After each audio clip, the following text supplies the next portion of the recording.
Welcome. So we are here on the second day.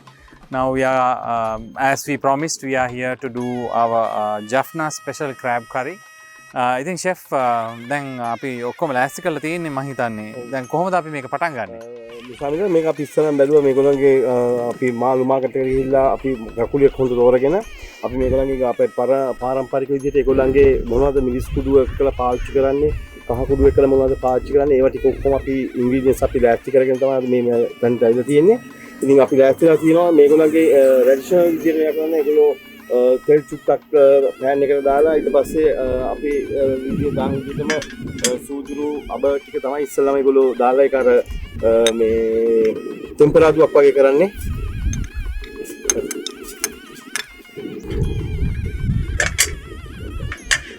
එතන කොච්චර වෙලාවක් මේක බදින්න හරිනවද? මේ රන්වන් පාට වෙලා හොඳ අබ ටික පුපුරන තරම වෙනකන් ඒගොල්ලෝ ඒක ටෙම්පරාදු කරනවා. දැන් ඊට පස්සේ අපි දානවා ඉඟුරුයි අපි යාපනයෙන්ම ගත්ත රතු ලුණු. යාපනයේ කොහොමද රතු ලුණු වලට හරි ප්‍රසිද්ධයි. රතු ලුණු, එතකොට සුදු ලුණු, අවුමිස් ටික අපි දාලා තව පොඩ්ඩක් රන්වන් පාට වෙනකන් අපි ඒක කලවම් කරගන්නවා.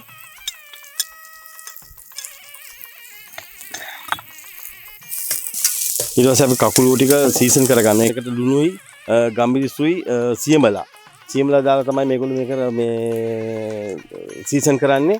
අපි ඒ ටික ලාස්ට් කරලා තියාගෙන ඉන්නවා. දැන් ඒක අපි දාලා කකුළු ටික අපි වෙනම සීසන් කරනවා.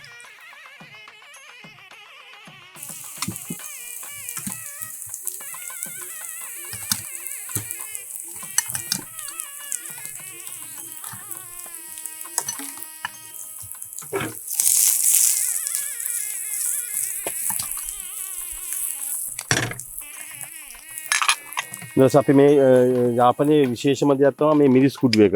මේක තනිකරම ඒගොල්ලෝ මිරිස් රම්පේ කරපිංච 3-5 කුඩු කරඳුමුංගු පරාබු නැටි රම්පේ කරපිංච දාලා තමයි මේගොල්ලෝ හදන්නේ.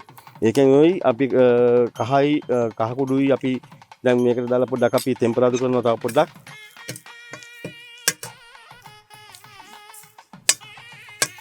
ඊට අපි කකුළු ටික දානවා මේකට. ඒක කාරණේ වෙන්නේ මේක කිරි වලින් තමයි පොල් කිරි වලින් තමයි මේගොල්ලෝ මේක තනිකරම හදන්නේ. දැන් අපි පොල් කිරි ටිකත් ඒකට ඇඩ් කරගන්නවා කරියට.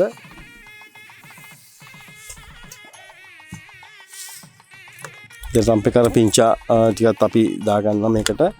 දැන් අපි මේක ටික වෙලාවක් අපිට ඉදෙන්න දෙන්න ඕනි මේ කරිය කියන්නේ කකුළු වගේ මස් ටික තැම්බෙනකන්. අපි දැන් කකුළු ටික දාලා කිරි ටික දාලා රම්පේ කරපිංච දාලා ඔක්කොම අපි දැන් මේක උතුරන්න අරිනවා. මේක උතුරලා විනාඩි 4ක් විතර වගේ කාලයක් අපිට මේක උතුරන්න දෙන්න ඕනි. ඒක තමයි මේක හොඳට මස් එක තැම්බිලා ඒකේ තියෙන සාරය ඔක්කොම අපේ කරියකටත් එකතු වෙලා මේ රහ ගෙන්වෙන්නේ.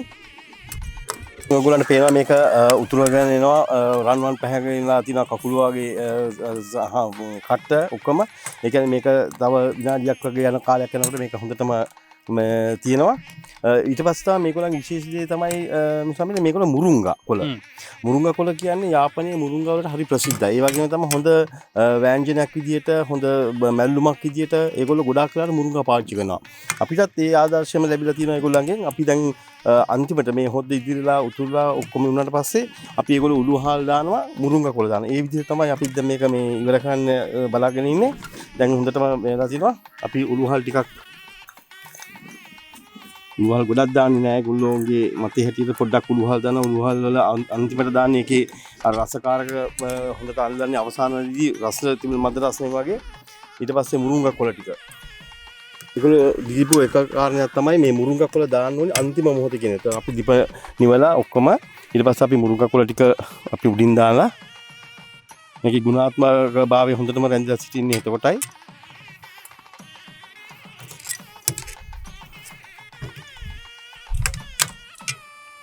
දැන් ඔයගොල්ලෝ පේනවා මේක හොඳ කොළ පාටට මුරුංගා ටිකේ පහට වෙනස් වෙලා නැහැ. රන්වන් පාටට කකුළු වගේ කට්ට ඔක්කොම තියෙනවා. හොඳ තික් ගතියක් තියෙනවා පේනවා මේ හොද්දේ. මේකට අපි වතුර මුකුත් දැම්මේ නැහැ. තනිකරම පොල් කිරි වලින් තමයි මේක අපි ඒගොල්ලෝ හදන විදිහටම හැදුවේ. ඉතින් ක්‍රැබ් කරි හදලා ඉවරයි. ජැෆ්නා ක්‍රැබ් කරි. ඉතින් මොකද්ද අපේ කස්ටමර්ස් අර චෙෆ් කියන්න තියෙන්නේ. මුසාවිලා එදාට අපිට කෑබ් කරි විතරක් නෙමෙයි අපිට ගොඩාක් දේවල් තියෙනවා කන්න ජෆ්නා විදියට අපි හදපු කෑම තියෙනවා ගොඩක් ඒවත් එක්කලා ඔයාලට රස බලන්න පුළුවන් විශේෂම දේ තමයි මේ ක්‍රෑබ් කරි එක්කලා ඔයාලට රෝස් පාන් වල රස බලන්න පුළුවන් කුරුණෑගලට ආවොත්.